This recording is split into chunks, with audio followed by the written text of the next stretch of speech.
पुणे जिल्हा परिषदेने प्रत्येक प्राथमिक आरोग्य केंद्रासाठी 102 क्रमांकांच्या ॲम्ब्युलन्स दिल्या आहेत. शारदा सर्व्हिसेस एजन्सीला या ॲम्ब्युलन्सवर वाहन चालक नेमण्याचं काम दिलंय. गेली 13 महिन्यांपासून या वाहन चालकांना संबंधित एजन्सीने पगार दिला नसल्याने आता या वाहन चालकांवर उपासमारीची वेळ आली आहे. काल जुन्नर तालुक्यातील 102 क्रमांकांच्या ॲम्ब्युलन्स वाहन चालकांनी सदरच्या ॲम्ब्युलन्स जुन्नर पंचायत समिती कार्यालयामध्ये आणून प्रातिनिधिक स्वरूपात आंदोलन केलं होतं. यावेळी वाहन चालकांनी वेतन न मिळाल्यास संपावर जाण्याचा इशारा दिला आहे.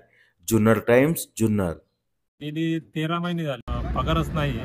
कॉन्ट्रॅक्टर फोन उचलत नाही. जिल्हा परिषदेचे अधिकारी सांगतात तुमचा आमचा संबंध नाही. आम्ही नक्की करायचं.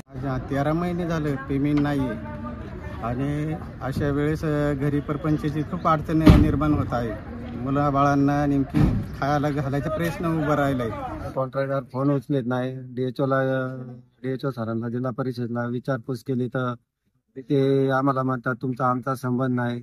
कॉन्ट्रॅक्टर म्हणतो ज्या वेळेस जिल्हा परिषद निधी देईल त्यावेळेस तो निधी तुम्हाला दिला जाईल. आम्ही दात कोणच्या का मागायचे. जर कुणीच आम्हाला हे त्याच्या उडकले तर ते याच्या उडकले. तो आज आमच्या अशी वेळ आलेली का आमचं कुटुंब चालवायची बेकार अवस्था झालेली.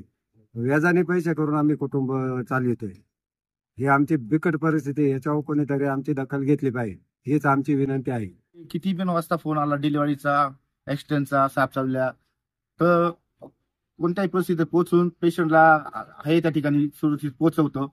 एवढं करून सुद्धा 24/7 असून 12-13 महिने आमचे पगारच नाहीये. तर याची कोणती दखल घेऊन आम्हाला न्याय मिळवून द्यावा. 15 तारखेपर्यंत जर वाहन चालकांचे पेमेंट झाले नाही तर रुग्णवाहिका वाहन चालक संपावर जातील याची शासनाने दक्षता घ्यावी.